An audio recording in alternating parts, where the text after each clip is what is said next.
নামাজ তোমার পড়া হয় না, তোমার ভিতরে কোনো দিনদারি নাই, আদর্শ নাই, তোমার শরীরের মধ্যে তুমি বডি স্প্রে ব্যবহার করো, কত রকমের ক্রিম ব্যবহার করো, ফেস ওয়াশ ব্যবহার করো, হায় আফসোস তুমি যে প্রস্রাব করো, প্রস্রাব করে পানি নাও না, তুমি প্রস্রাব করে সাথে সাথে চেইনটা টান দিয়ে লাগায় ফেলো, এক ফোঁটা পানি নাও না, টিস্যু ব্যবহার করো না, একটা ফোঁটা ফোঁটা করে প্রস্রাবের অবশিষ্ট অংশগুলো তোমার প্যান্টের মধ্যে লাগে, তোমার প্যান্ট নাপাক হয়ে থাকে, দুর্গন্ধ হয়ে থাকে, উপরে বডি স্প্রের গন্ধ, নিচে দিয়ে তোমার মুতের গন্ধ।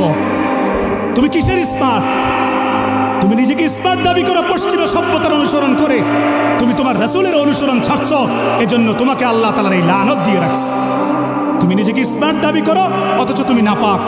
নামাজের কথা বললে বলে পরে পড়বো, এখনো আমি পাক না, উসিলা দেখা। যুবক, তোমার জন্য আফসোস, খুব শীঘ্রই তোমাকে আল্লাহর দরবারে ফিরে যেতে হবে, খুব শীঘ্রই তোমাকে কবর ডাকতেছে, খুব শীঘ্রই তোমাকে কবরে যেতে হবে। প্রতিদিন কবর বলে আনা বাইতুদ দুত, ও দুনিয়াবাসী, আমি কিন্তু পোকামাকড়ের ঘর।